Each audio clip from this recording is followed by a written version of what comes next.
Hey YouTube, I'm Alex, and as you can tell from the channel name, I make games. I wanted to pop up and tell you about the latest side project I've been working on, the Kingdom Hearts Commander Draft Cube. I started this about 2 years ago, I guess, not entirely sure. Exact date will be shown up on screen, and the goal was to take the universe, the lore, the characters and the items of Kingdom Hearts and represent them with Magic the Gathering cards in a huge cube designed for limited Commander play. When I started this absolute monster of a project, I sort of wanted to stick to two main design pillars: flavor and variety. Flavor is obvious. If I make a card for a character or an item, then I want it to accurately represent that character as closely as I can make it. Sometimes I change it up a bit, but for the most part, I've tried to stick to this as much as I can. Then there's variety, and this is more for the way the cube is constructed. I want to create an environment where there are a lot of different strategies that you can use and a lot of different options that you have for building a deck in this kind of limited environment. Really, I wanted to make a cube that you could draft again and again without it feeling stale or always finding one strategy that would always win. And I guess you guys can be the judges of how well I've stuck to these.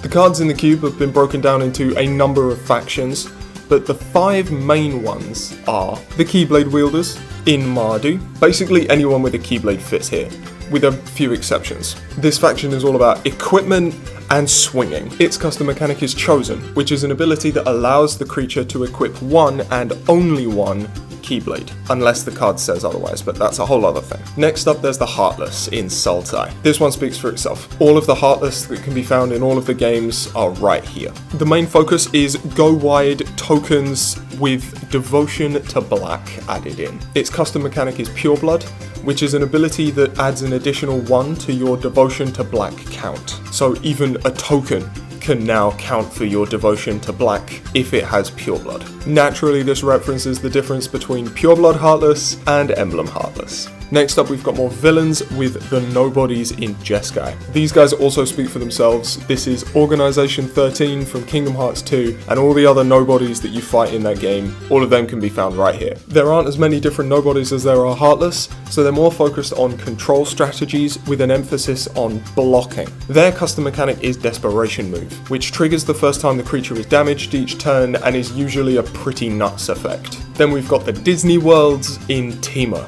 Disney is such a massive part of Kingdom Hearts, so they definitely get their own faction. They are mainly focused on sagas, adventure spells, and enchantments. And that means that their custom mechanic isn't actually custom at all, really. It's just the adventure mechanic from Throne of Eldraine. I couldn't really think of a better way to represent a character and the story that they represent from their original IP all in a single card, so adventure was the way forward. Plus, it's a freaking awesome mechanic. And finally, we have the Final Fantasy characters, plus the characters of Radiant Garden in Abzan. Final Fantasy has always been the other half of the Kingdom Hearts coin, but there really aren't that many Final Fantasy characters throughout the series, so I decided to mix them with the characters from Radiant Garden because in the lore they're basically from the same place, and really fill out the faction with that. Their main focus is on counters, and their custom rebuild mechanic really reflects this. By activating a rebuild mechanic, you can put an extra counter on a permanent with a counter already on it, whether that's +1/+1 counters, charge counters, or loyalty counters. This is meant to represent the Hollow Bastion Restoration Committee that we were introduced to in Kingdom Hearts 2. There are a few other factions with some representation in the cube, but we'll leave them for now. For the project, there is only one deliverable, and that's a printed version of V1, version 1 of the cube. I'll get some sleeves for it and a nice cube box, and then I'm just going to print the whole thing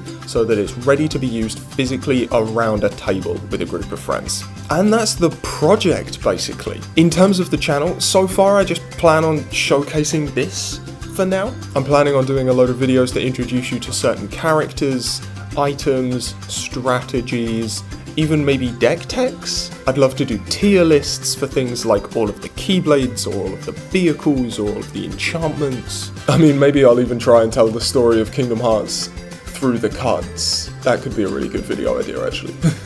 But honestly, what kind of content would you guys want to see? What kind of cards do you want to see? Let me know. Like, I would love to know what you guys are interested in seeing. I want to show you the whole thing. And of course, obvious YouTube things are obvious. Hit the subscribe button if you want to be kept up to date with how the project evolves and progresses over time. That's pretty much it from me this time, so see ya!